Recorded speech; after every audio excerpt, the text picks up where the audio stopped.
Have you ever listened to a person talk for less than a minute and known you weren't going to get along with that person? What did they say? Yes, this guy hopped into our Discord group a few months back. He was a friend of a friend, but he didn't think to just add him to our server, not our group chat.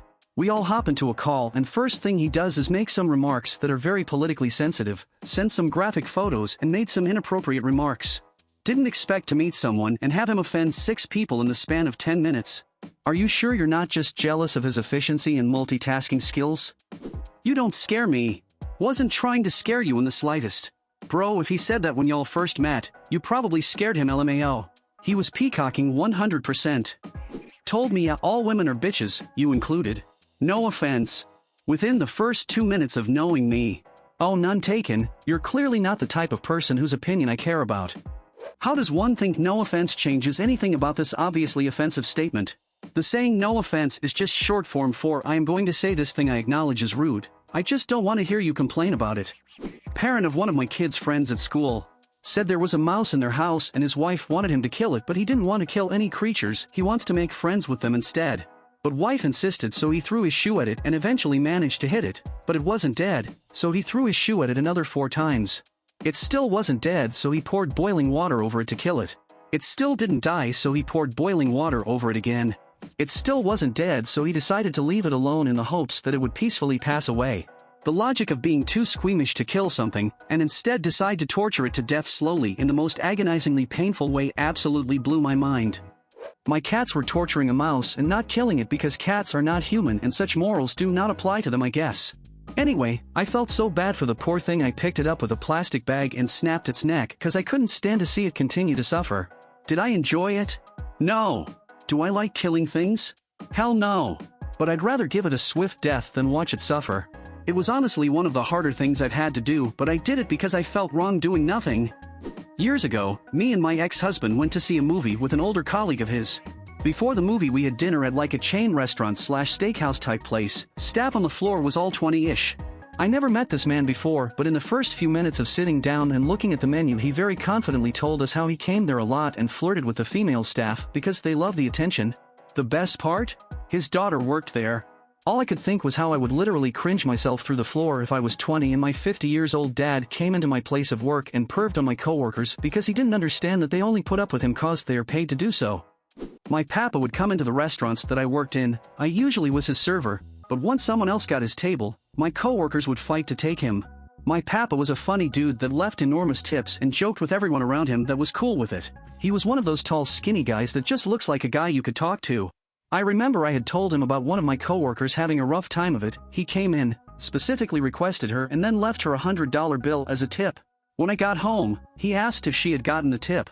Of course she had, and then broken down hugging me, telling me that my grandfather was the best person she'd ever met. She wasn't wrong. He sounds like a sweet man. He really was. He was a good dude. Reminds me of a relative's boyfriend's dad. He was a regular at the bar she worked at but got banned. Didn't get banned when he slapped another waitress's ass, same age as the girl dating his son, yuck, but the next night he got banned after bragging to that girl's boyfriend about slapping her and trying to start a fight with him. I'm disgusted at that workplace for not banning him for sexually assaulting a staff member. I was in a job interview once and the manager cut me off mid-sentence to jump to a weird conclusion. Him, what do you think the performance of this algorithm would be? Me, oh, it'll be N times. Him, oh, you think it's going to be N? You think it'll be N? That's ridiculous, there's no way it would just be N. Me, you gotta let me finish speaking. He then cut me off mid-sentence twice more during our conversation. We didn't get along. Dude was a total tool. I hate people who do that. They don't listen to a thing you say, like they are counting how long they have to let you talk before they can butt in with their obviously superior comments. I call that the, sorry, I wasn't listening, I was too busy thinking about what I was going to say next. There are different levels to being a psychic. I'm on the purple level so I can talk to the dead, said a new employee at my previous job. Nope. Oh, are you talking about D&D? I love fantasy stuff. Damn, I wish I had said that, but the most sane thing for me at that moment was just to get up and leave the lounge. New guy at work, first coffee break he started complaining about his ex who had full custody of the kids for some unknowable reason and also how he'd like to slash her throat with a rusty knife. Nice to meet you too, don't think I'll be taking breaks with you. It was nice of him to clear up why his wife divorced him and why he couldn't be with his kids.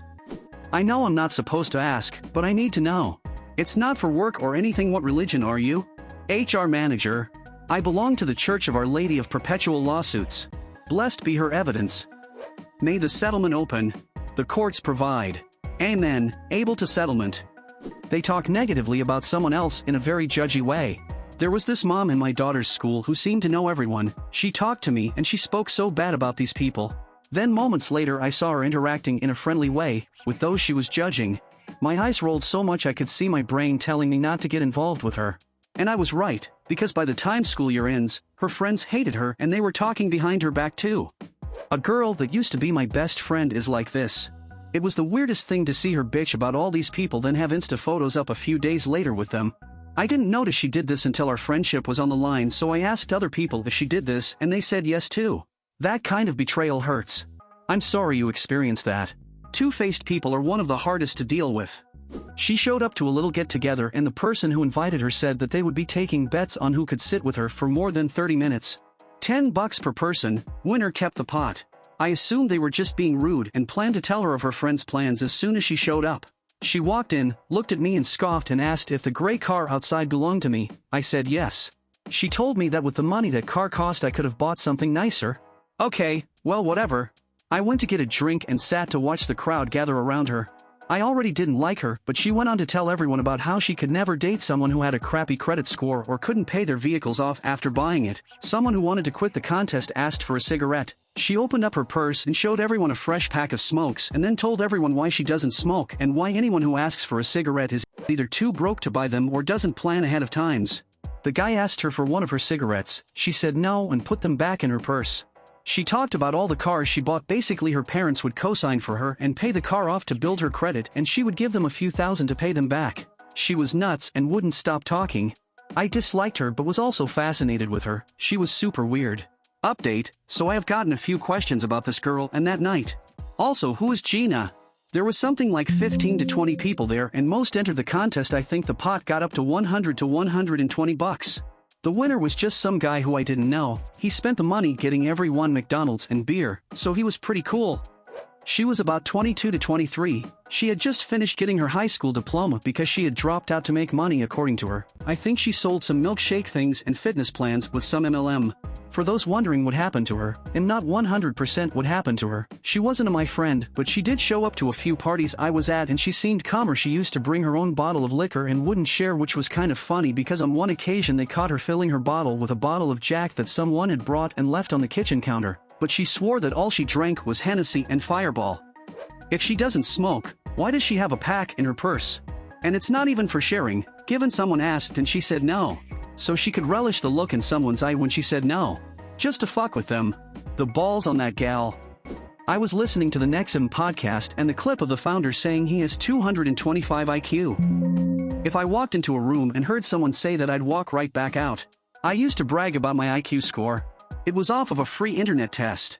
I was 14. I learned better. No, 14 is a good score for the IQ test. Keep telling everybody about it. The quiet boy at school sat next to me and told me how hard he felt when he took a shit and how many times he ejaculated that way. I never sat next to him again. Are you from the UK and was the kid's name Chris? Some people might say I'm an asshole, but I just tell it how it is. 99% chance they are an asshole that I don't want to be around. A lot of people have told me I'm an asshole, and Eve decided that it warrants no further self-reflection. Was a customer at work, naturally I wouldn't be friends. But even in a setting where we could become friends, it wasn't happening. I came up to her to see if she had any questions about our critters. I work in a pet shop, and the very first thing she asked was if parakeets could talk because she wanted to teach them racial slurs. Biggest nope of my life. Imagine trying to explain to someone why your bird is racist. Thank you for watching. In the comments below the video you can write what the person said, after which you got along.